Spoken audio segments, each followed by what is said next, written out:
Anxiety wasn't always loud for me. Most days, it was just a weight. Something that pressed into my chest right after I woke up, like I'd already done something wrong before even opening my eyes. My name is Mason Calder. I'm 34. I live in a quiet neighborhood called Ridge Grove, just outside of Missoula, Montana. From the outside, I had what most would call a solid life. A remote job in marketing. A 2-bedroom apartment with a view of the hills. I worked hard, stayed consistent, never caused problems. But I wasn't living. I was enduring. For years, I measured success by how invisible I could be, how little I bothered anyone, how often I could swallow the tension and keep moving. I was the guy who stayed late, said yes to everything, didn't complain when he should have, and smiled when all I wanted was to disappear. People called me disciplined, reliable, low maintenance. What they didn't know was that I was falling apart under all that silence. Anxiety was my constant. It didn't scream.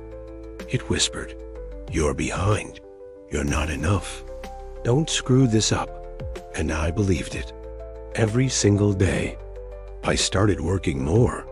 Not because I loved it, but because it was the only thing that kept me from spiraling. If I wasn't typing, clicking, fixing, producing, I was drowning. Productivity became my painkiller. Numbness dressed as ambition. At one point, I had 3 monitors, 4 color-coded calendars, and a sleep schedule so tight you could set your watch by it. People thought I was killing it, but the truth was, I was killing myself. Slowly, quietly, efficiently. And then one morning in late January, something inside me broke. It wasn't dramatic. I didn't collapse or scream or cry. I just sat at my desk and stared at the screen for 4 hours. Didn't type a single word. Just stared. That was the day I realized I was out of fuel. My tank was empty.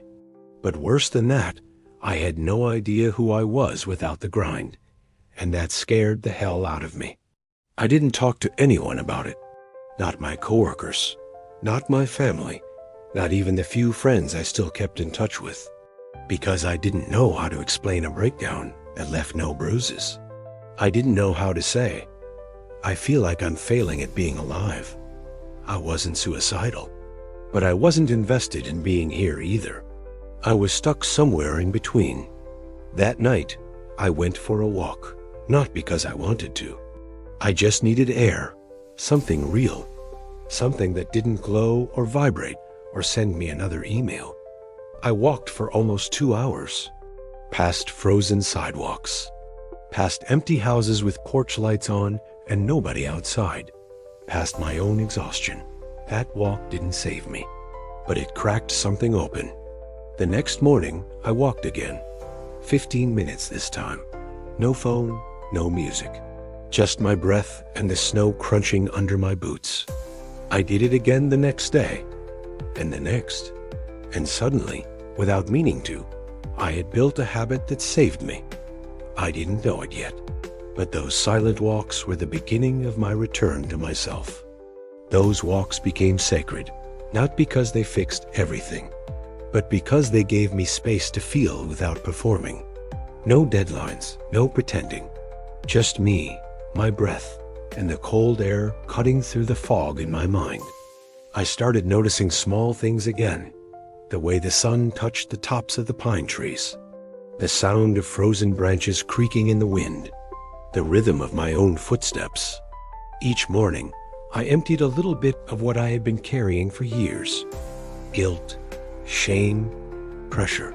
The invisible weight of always needing to prove I was enough. No one clapped for this. No one saw it. And that was the point.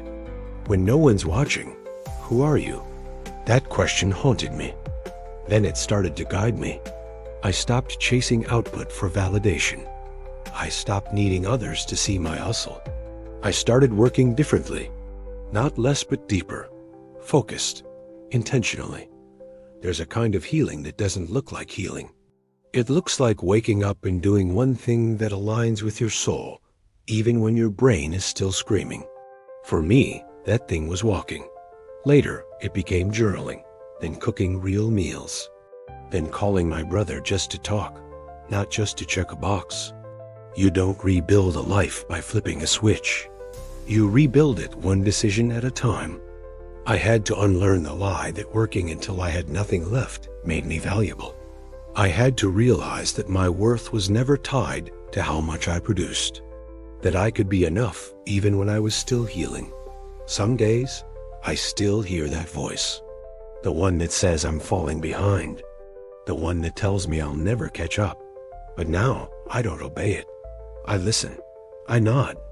Then I lace up my boots and walk out the door. See, the truth is, pain doesn't mean you're broken. It means you're alive. It means you still care. And that matters more than you know. You don't owe anyone perfection. You owe it to yourself to keep going, to build something that feels like yours, to become the kind of man who doesn't quit, even when no one's clapping. We all go through the lonely chapter, that season where you're not who you were, but not yet who you're becoming, where your friends don't understand you anymore, where your goals make people uncomfortable. That chapter almost broke me, but it also revealed me. Now, I wake up knowing I have more control than I thought, that I can fight without needing applause, that I can heal without announcing it. And I know this. You don't have to be loud to be strong. You just have to keep showing up. To the men out there who are rebuilding in silence, keep going. You are not weak for feeling. You are not broken because you're tired. You are becoming unbreakable, one quiet fight at a time. And it all starts with one habit, one truth, one decision that says, I'm not done yet. Mason, Calder, Ridge Grove, Montana.